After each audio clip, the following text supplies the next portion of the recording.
Bismillahirrahmanirrahim. Assalamualaikum warahmatullahi wabarakatuh. Alhamdulillahirabbil alamin. Alladzi arsala rasulahu bil huda wa dinil haqq liyudhhirahu 'ala ad-din kullihi wa kafaa billahi shahida.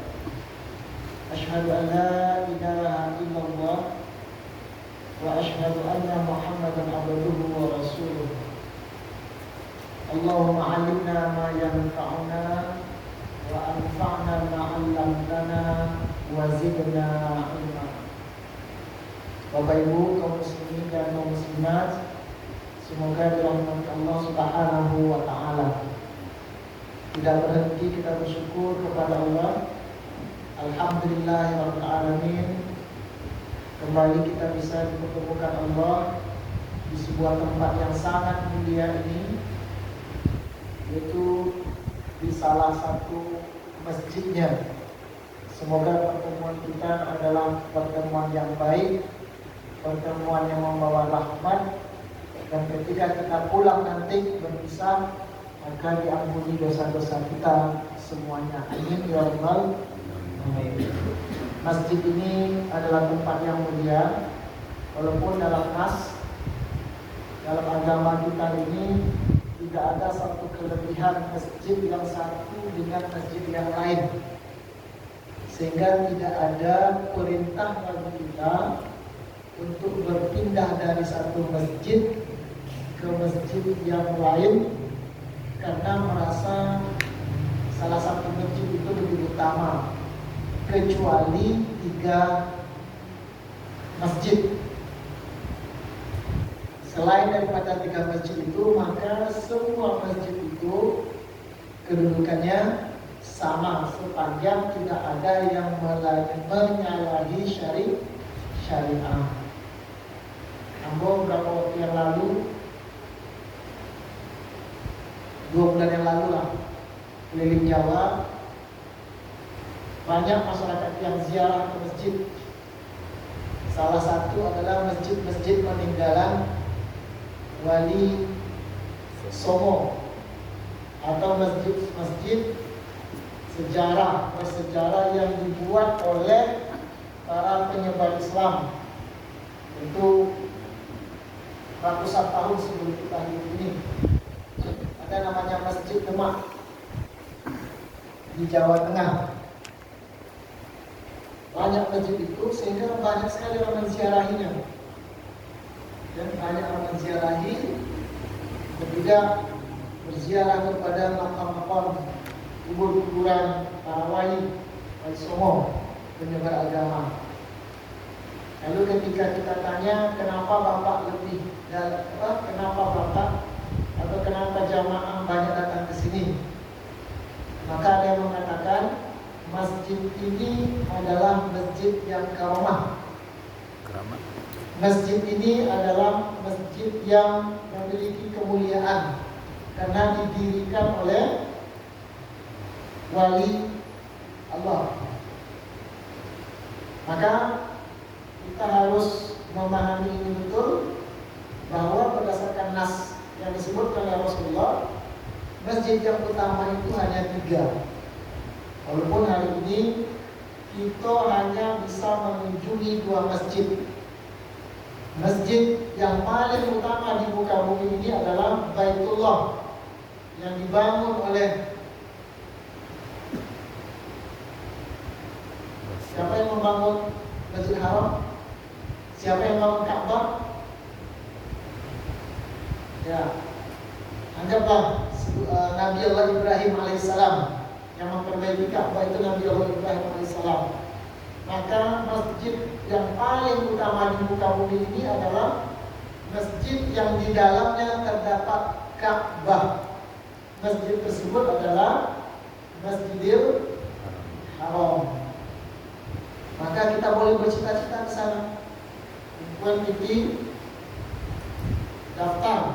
Kalau nggak bisa haji, umroh. Kenapa? Karena di sana itu punya kelebihan. Yang kedua adalah masjid Nabi. berada di Madinah. Dan yang ketiga adalah masjid yang menjadi kiblat utama, kiblat pertama umat Islam sebelum diperintahkan ke Masjidil Haram. Masjid itu adalah Masjid Al-Aqsa. Di mana Masjid Al-Aqsa? Yaitu di bumi Syam yang sekarang namanya adalah Palestina. Maka tiga masjid inilah yang boleh kita bercita-cita sangat tinggi untuk mengunjunginya. Selain daripada itu, maka fadilat sholat di salah satu masjid selain daripada yang tiga itu, maka fadilatnya sama. Tetapi Bapak Ibu sekalian, ada orang yang jauh-jauh ke sholat. Alasannya adalah karena di sana lebih nyaman, lebih khusyuk. Boleh tak begitu? Kalau alasannya lebih nyaman, lebih khusyuk, lebih sempurna kita melaksanakan ibadah, itu dibolehkan. Yang tidak boleh itu menyebutkan bahwa masjid ini lebih utama dari masjid yang lain. Maka alhamdulillah kita dipertemukan di salah satu masjid yang insya Allah keutamaannya sama dengan masjid-masjid lain selain daripada masjid yang tiga tersebut. Bagus sekalian. Selanjutnya kita melangkah kepada kajian kita malam ini, yaitu tentang al-imamah. Apa namanya? Al-imamah. Al-imamah itu kalau diterjemahkan itu berimam-imam. Dalam Islam, Bapak sekalian, imamah itu ada dua makna. Satu, al-imamah fi shalah, yaitu mengikuti imam dalam pelaksanaan sholat. Yang kedua namanya adalah melaksanakan imamah dalam kehidupan bermasyarakat. Kertas atau bahan yang ada di depan kita ini adalah salah satu yang mengatur bagaimana tata cara sholat, berimamah dalam sholat, yang judulnya adalah al-imamatu fi sholati mafhumun wa fadailun wa anwa'un wa adabun wa ahkamun fi dhawil kitabi was sunnah. Artinya adalah buku tentang tata cara berimam. Maksudnya adalah melaksanakan sholat jamaah, pemahamannya, keutamaannya, jenis macamnya, adabnya, hukum-hukumnya dalam pandangan kitab dan as-sunnah. Insyaallah malam ini akan kita coba ansur mana yang sesuai dengan waktu itu kita bacakan. Namun ada lagi al-imamah dalam kehidupan bermasyarakat, namanya kepemimpinan. Maka dalam Islam, Bapak Ibu sekalian, mana yang lebih penting, al-imamah fi shalah dengan al-imamah fil ijtimaiyah? Mana yang lebih penting, sholat secara berimam dalam sholat dengan berimam di luar sholat? Mana lebih penting? Ternyata dalam Islam itu kedua imamah ini sangat penting. Satu, berimam, mengikuti pemimpin dalam sholat, namanya imam sholat. Yang kedua, mengikuti imam di luar sholat. Bahkan sebelum kita masuk materi ini, masalah pertama dan utama yang muncul pertama sekali setelah Rasulullah SAW wafat, setelah Nabi meninggal, masalah yang utama yang diperdebatkan oleh sahabat adalah masalah imamah, yaitu masalah kepemimpinan. Jadi bukan mudah, tidak sederhana masalah kepemimpinan. Sehingga imamah ini menjadi bahasan yang sangat serius di kalangan umat Islam,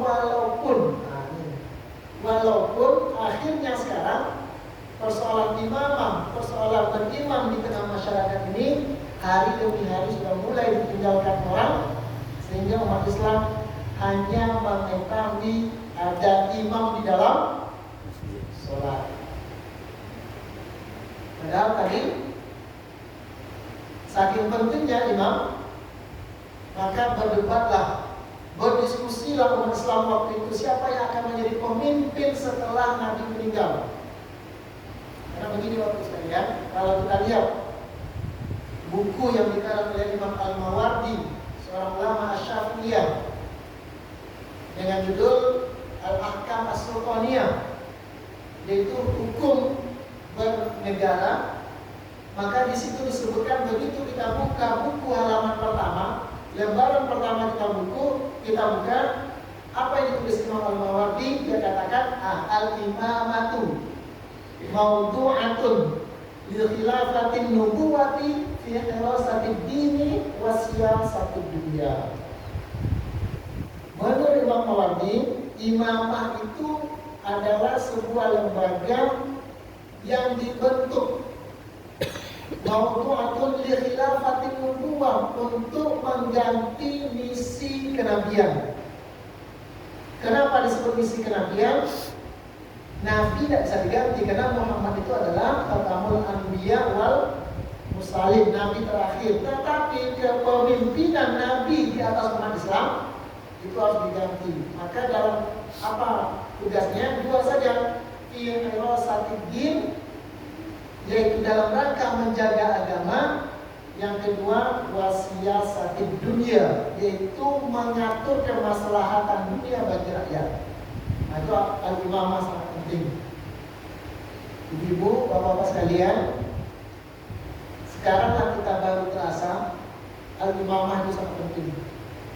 Bayangkan, gara-gara kita tidak punya kepemimpinan yang kuat di luar sholat, ada kejadian yang sangat tragis, yang sangat memilukan mata hati, yang membuat air mata tidak lagi bisa mengalir, yaitu ketika umat Islam dibunuh secara biadab, ketika umat Islam di bumi Allah yang lain, di belahan bumi Allah yang lain, diusir dari kampung halamannya, dibunuh secara tidak biadab, secara biadab. Belum ada satupun kekuatan umat Islam hari ini yang bisa dan mampu menghentikan kekerasan dan kebiadaban Zionis Israel di rumah Allah, itu menjadi kiblat umat Islam pertama yang sekarang ada di Gaza atau di Palestina.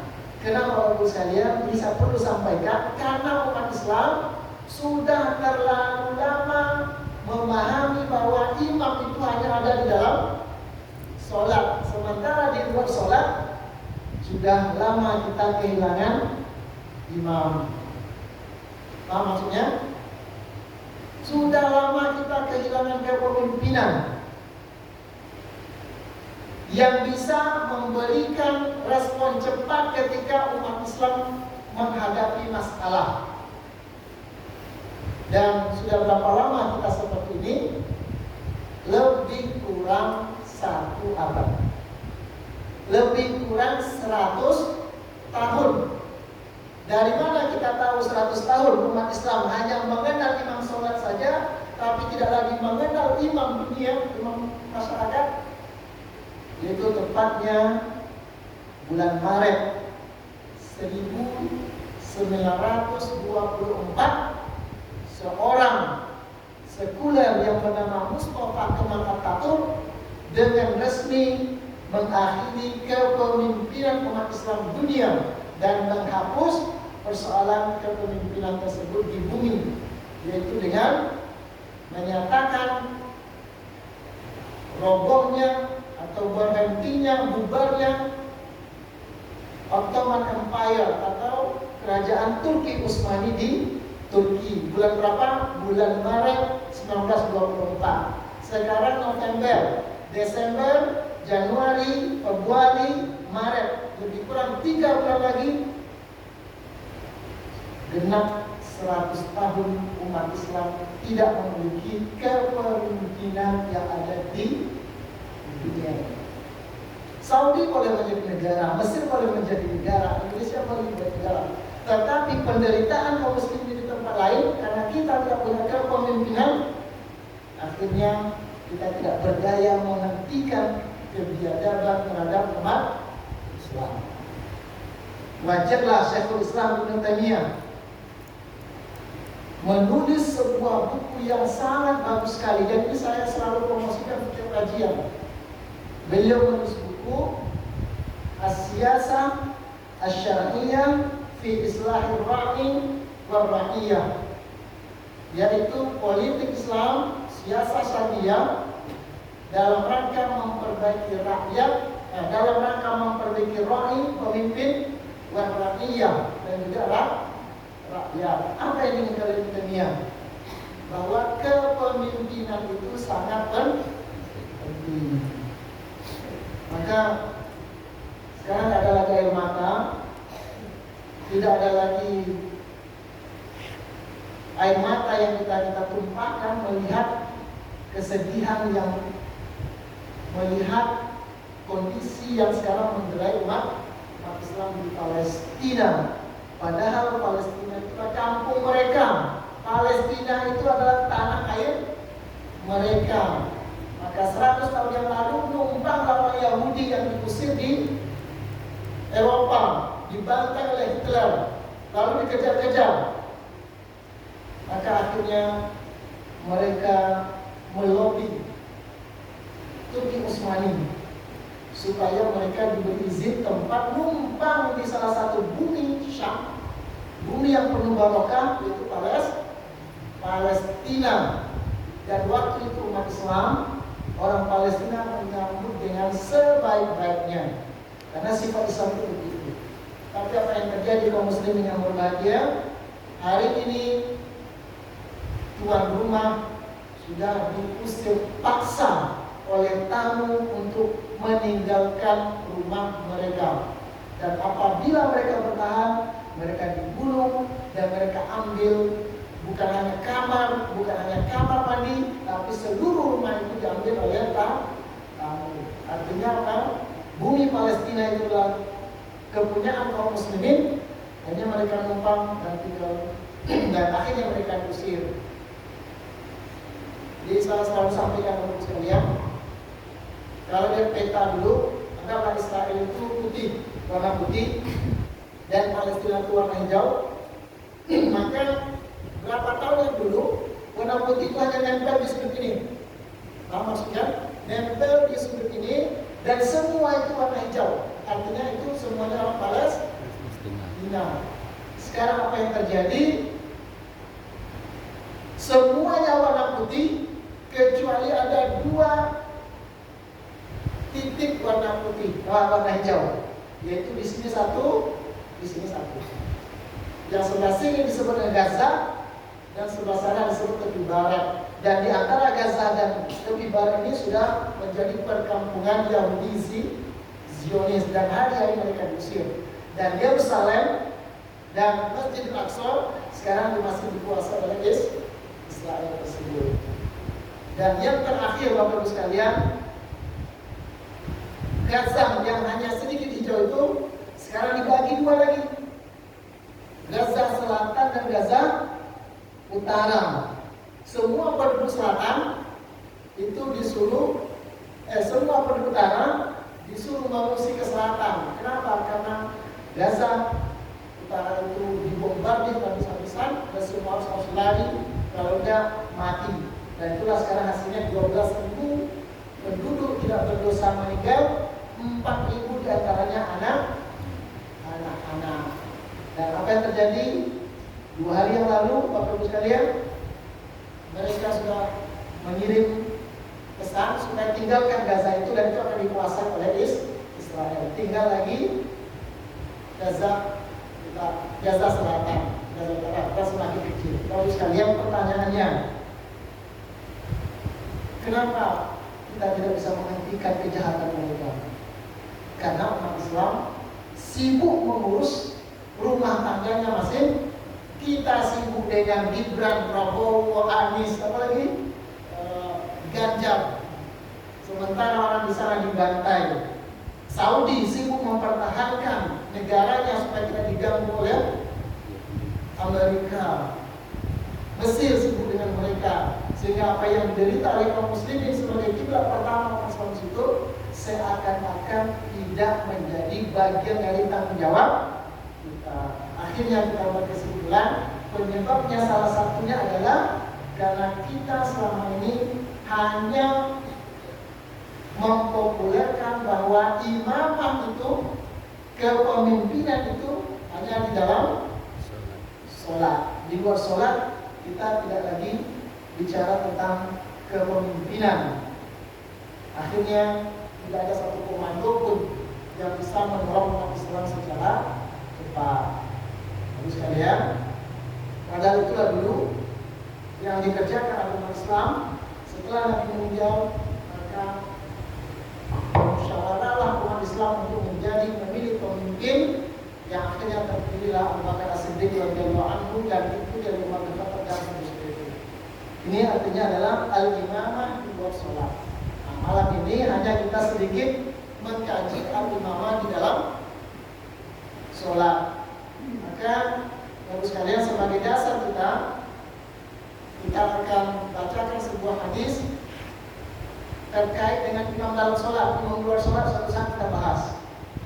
Ya, imam luar sholat suatu saat kita bahas. Sekarang imam dalam sholat dulu. Sebab kalau imam dalam sholat kita selesai, umat Islam satu komando, satu jamaah, kita berharap komando dan jamaah imam sholat itu menjelma di dalam kehidupan kita sehari. Umat Islam itu dahsyat untuk sekalian. Coba lihat di Mekah, kepatuhan umat Islam dalam sholat itu luar biasa. Jutaan orang berada di Masjidil Haram dengan aktivitas masing-masing, tapi ketika dikumandangkan iqamah, Allahu Akbar, Allahu Akbar, asyhadu an la ilaha illallah, asyhadu anna Muhammadar Rasulullah, dan seterusnya, maka semua aktivitas jutaan orang yang berbeda itu akhirnya membentuk satu kesatuan, membentuk sebuah shaf. Bagus sekalian, tidak ada satupun komando yang ada di dunia ini yang bisa menertibkan jutaan orang dalam waktu 1 sampai 10 detik kecuali iqamah yang dikumandangkan oleh muazzin ketika akan sholat di Masjidil Haram. Paham maksudnya? Walaupun uang banyak aktivitas, tapi ketika iqamah dikumandangkan, otomatis umat Islam tertib, semuanya menghadap Ka'bah. Nah, karena di sana kiblat menghadap Ka'bah, maka umat Islam tidak sholat ke barat. Umat Islam itu sholat menghadap Ka'bah, itu berkeliling terus menerus. Oleh karena itu kita bacakan sebuah hadis Rasulullah, innama ju'ilal imam liyutamma bih. Imam dalam sholat, diperhatikan, imam di dalam sholat itu diangkat untuk diikuti. Jadi kita imam itu diangkat untuk diikuti. Bagaimana cara mengikuti imam itu? Fa'idza kabbara fakabbiru. Apabila imam itu bertakbir, maksudnya takbiratul ihram, baru boleh kita bertakbiratul ihram. Tidak boleh duluan kita takbir sebelum imam takbir. Kemudian wala tukabbiru hatta yukabbir. Dan jangan kamu bertakbir sebelum imam itu bertakbir. Kemudian wa idza raka'a farka'u. Kalau imam itu ruku, maka kalian harus ruku. Ibu, bapak-bapak kalau pernah sholat dengan orang-orang tertentu, terutama di, mohon maaf, saya sampaikan di Malaysia misalnya, banyak sekali jamaah yang membaca Al-Fatihah ketika sholat berjamaah lalu belum selesai Fatihahnya, imam sudah ruku, dia tidak ikut ruku, dia selesaikan Al-Fatihah sampai ujung, walaupun imam sudah tidak.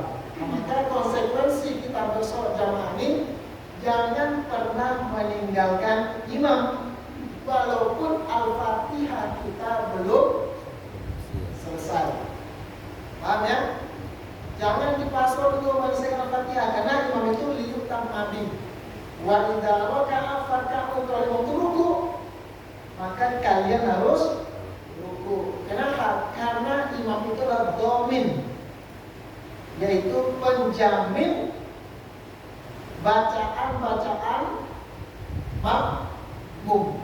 Jadi kalau Al-Fatihah kita belum selesai, baru separuh Al-Fatihahnya ia akan ruku, ia akan nasta'in, lalu imam ruku, maka kita harus ruku. Kemudian walaupun kamu hatayarkam, jangan kalian ruku sebelum imam ruku. Wa idza qala sami'allahu liman hamidah, maka ketika kita sholat jamaah lalu kita dengar imam mengatakan sami'allahu liman hamidah, faqulu Allahumma rabbana lakal hamdu, atau rabbana lakal hamdu. Ada beberapa redaksi. Faqulu, kalau dalam hadis ini sebut faqulu Allahumma rabbana lakal hamdu, katakanlah rabbana lakal hamdu. Banyak juga jamaah yang kita dengar ketika imam mengucapkan sami Allahu liman hamidah, maka dia ulangi lagi kata sami Allahu liman hamidah. Padahal kata Rasulullah, ketika kita dengar sami Allah, maka yang kita katakan itu adalah rabbana lakal hamdu. Kalau ada yang tadi langsung ke tangannya karena panjang. Wa idza sajada fasjudu. Lalu kalau imam itu sujud, maka kita harus sujud. Wala tasjudu hatta yasjud, dan kita jangan sujud sebelum imam melaksanakan sujud.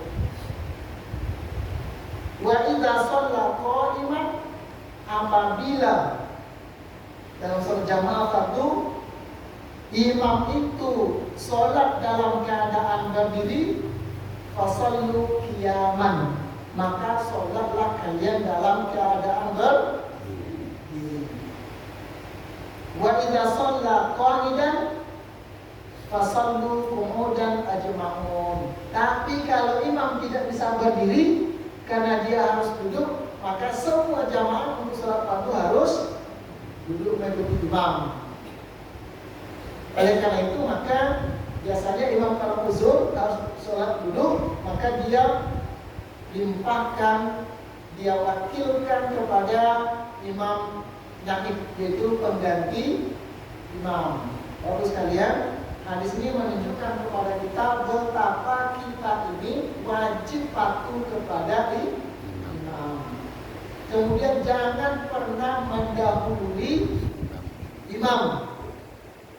Tidak boleh, Bapak sekalian, dalam sholat jamaah tidak boleh mendahului imam, karena itu harus ada tumak-tumak.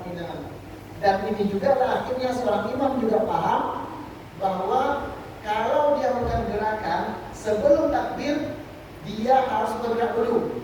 Contohnya, kalau dia iktidal, artinya bangkit dari rukuk, maka usahakan gerakan lebih dulu, tegaknya dulu, baru ucapkan sami Allahu liman hamidah. Jangan sampai lebih duluan komando daripada perbuatan. Itu apa itu dibutuhkan? Apa kita atur sedikit depan supaya ketika jamaah mendengar sami Allahu liman hamidah, lalu jamaah jangan mendahului imam. Karena salah satu etika atau sunnah dalam sholat jamaah itu, makmum itu mengikuti imam, sehingga kita tidak boleh mendahului imam. Kemudian Bapak sekalian, untuk melihat bagaimana posisi imam di dalam sholat, maka ada beberapa ketentuan yang diatur oleh Al-Quran dan As-Sunnah Nabi Muhammad SAW secara umum. Pertama kita bacakan saja kitab ini. Imamatus Sobiyyi Jaizatun ala Sahih. Dulu pernah kita singgung sedikit ini. Imam anak-anak itu boleh diikuti sepanjang sholatnya sudah sah. Jadi boleh Pak, imam itu lebih muda dari kita lebih boleh. Ya, imam lebih muda. Walaupun nanti secara tertib imam nanti yang diutamakan itu adalah yang lebih senior. Tapi kalau ada imam anak-anak itu bukan berarti tidak ikut jamaah. Ada juga pemahaman imamnya muda pulang dari sekolah, dia nggak pulang kecil sebab kalian asas semuanya sebab imamnya terlalu. Boleh imam itu orang muda dengan syarat sholatnya sah. Harus kemudian kalau ada yang bertanya, apa syarat seseorang itu boleh kita jadi imam, jadikan imam? Syarat utamanya adalah bahwa sholat imam itu sah. Jadi kalau ada orang sholatnya sah, maka boleh kita jadikan imam. Maka kalau kita musafir, ada orang sholat di dalam masjid, yakin kita bahwa cara sholatnya betul, maka boleh kita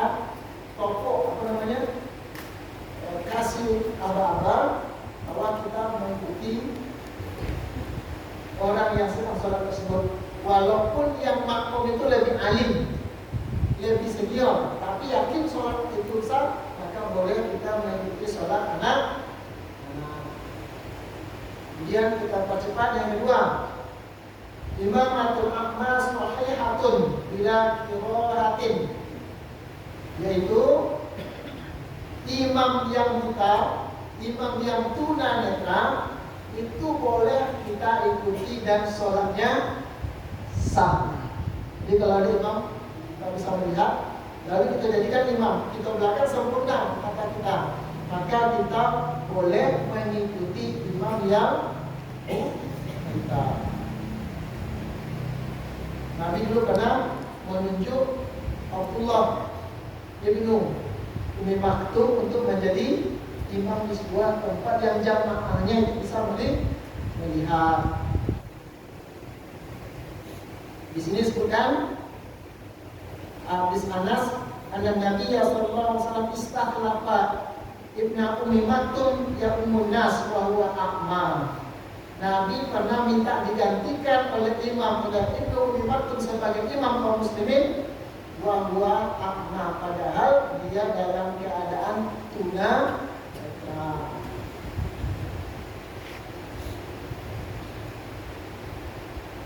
Kemudian kita juga sampaikan imamatul mar'ati lin nisa'i shahihah. Imam perempuan untuk jamaah kaum perempuan itu sah. Ya, imam perempuan untuk jamaah perempuan itu sah. Tapi kalau ada laki-laki di situ, maka yang menjadi imamnya adalah kaum laki-laki. Ini jangan seperti yang di Amerika sekarang muncul aliran baru. Sholat Jumat itu perempuan minta haknya. Lebih bagus bacaan saya. Ya, kalau laki-laki boleh imam, kenapa saya tidak boleh imam? Muncul aliran-aliran sempalan di Amerika sekarang, perempuan menuntut haknya untuk bisa menjadi imam kaum muslimin. Padahal di sini disebutkan dari Abdullah bin Haris, sesungguhnya Rasulullah SAW membenarkan perempuan itu menjadi imam bagi jamaah perempuan saja. Selain daripada itu, maka perempuan tidak boleh menjadi imam. Yang berikutnya, imamatul rajuli lin nisa sahihah. Imam laki-laki terhadap perempuan, satu orang perempuan, maka itu sah. Misalnya ada perempuan, imamnya laki-laki dan makmumnya hanya seorang perempuan, maka sholat jamaahnya, sholat berimam-imamnya bisa dianggap sah. Lanjut. Berikutnya, imamatul mutayammim lil mutawaddi jaizatun. Imam yang cara bersucinya tayamum boleh diikuti oleh makmum yang cara bersucinya berwudu. Apa maksudnya? Ada seorang imam yang diberi keringanan untuk tidak wudu tapi cukup dengan tayamum, maka boleh diikuti oleh jamaah yang berwudu. Bisa yang salah ada makmum, ada imam yang untuk menghilangkan hadasnya pakai wudu tayamum, lalu tak mau kita ikuti, itu salah. Karena dibenarkan untuk mengikuti imam yang bertayamum bagi jamaah yang berwudu.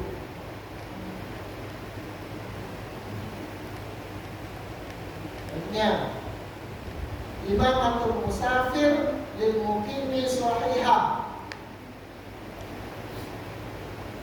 Boleh imam itu musafir sementara jamaahnya mukim. Ya, boleh. Tetapi yang paling afdal itu adalah didahulukan yang mukim, lebih dahulukan yang mukim daripada yang musafir. Tetapi kalau ada imam orang datang, kamu musafir, atau ada yang datang di kampung ini, lalu kita minta dia jadi imam, sementara kita mukim, yang mukim ini boleh menjadi makmum bagi yang musafir. Tetapi yang paling afdal adalah imam itu yang mukim. Arti mukim itu adalah yang berumah, yang bertinggal, yang berdiam di lokasi atau di tempat tersebut. Kemudian disebutkan juga imamatul mukim dan musafir sahihah.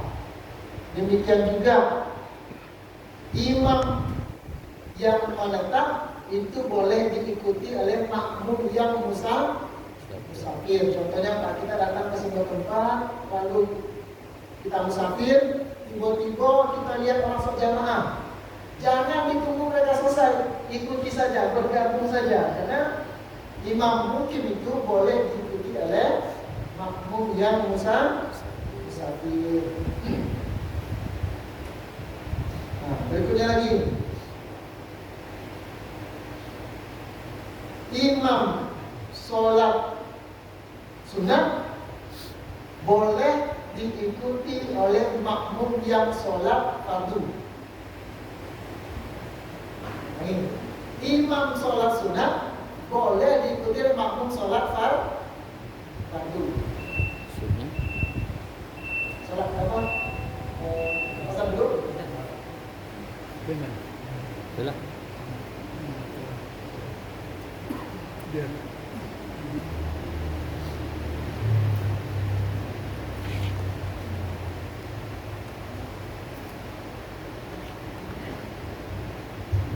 Bismillahirrahmanirrahim. Kita sedikit lagi terus sekalian ulangi. Apabila imam itu sholat sunat sementara kita sholat fardu, hukumnya boleh diikuti. Contoh, ada kita masuk masjid, ada orang sholat 2 rakaat. Padahal karena kita terlambat, beliau sholat banyak sholat sunat. Ba'da zuhur, sholat rawatib, sunat rawatib, ya, ba'da zuhur. Kita di sholat jamaah, lalu kita terlambat sholat, kita makan. Walaupun kita tahu kita sholat sunat, kita sholat fardu, maka boleh kita berimam kepada orang sholat sunat. Boleh. Di zaman Nabi, ini selalu dirujuk, ini adalah tentang Mu'adz bin Jabal, seorang sahabat Nabi. Beliau ini Mu'adz bin Jabal ini adalah seorang imam di kampungnya. Dulu kan ada mendalam di perjalanan itu lambat. Jadi Begitu dia di Madinah bersama Nabi, Sumayyah yang sholat bersama Nabi. Tapi nanti ketika dia pulang ke rumahnya, di kampungnya, di dusunnya, kaum muslimin belum sholat.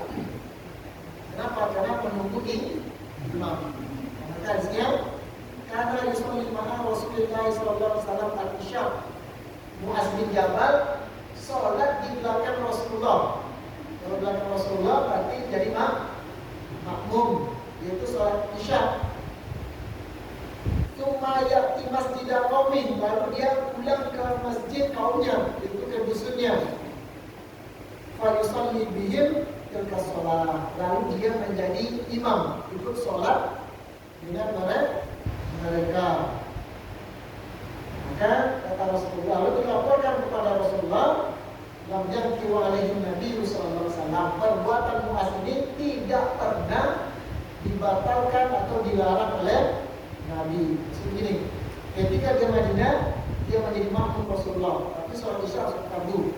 Selesai sholat, pulang dia. Ternyata di kampungnya belum selesai, belum dimulai sholat. Karena begini bapak sekalian, saking pentingnya imam ini, iqamah itu dulu baru boleh dikumandangkan kalau sudah disuruh oleh imam dulu. Kalau gini kan ada kontrak, baik imam maupun jamaah patuh kepada jadwal. Nah, zaman dulu enggak. Orang tidak akan berani sholat seperti zaman Nabi. Nabi ketika sakit, bolak-baliklah utusan para Nabi untuk menyatakan, ya Rasulullah, jamaah telah menunggumu. Padahal Rasulullah sakit, tidak berani satu orang pun maju. Sampai Rasulullah memerintahkan kepada Abu Bakar untuk mengimami sholat di saat ujung kehidupan Rasulullah. Demikian juga Mu'az, karena Mu'az adalah imam tetap, maka dia kebetulan bersama Nabi di Masjid Nabawi dia sholat, lalu pulang ke kampungnya, lalu dia sholat lagi diimami oleh dimakmumi, diikuti oleh orang-orang lain. Nah, sehingga dengan demikian sholat kedua bagi dia adalah sholat sunnah, dan sholat pertama bagi dia adalah sholat fardu, maka dibenarkan.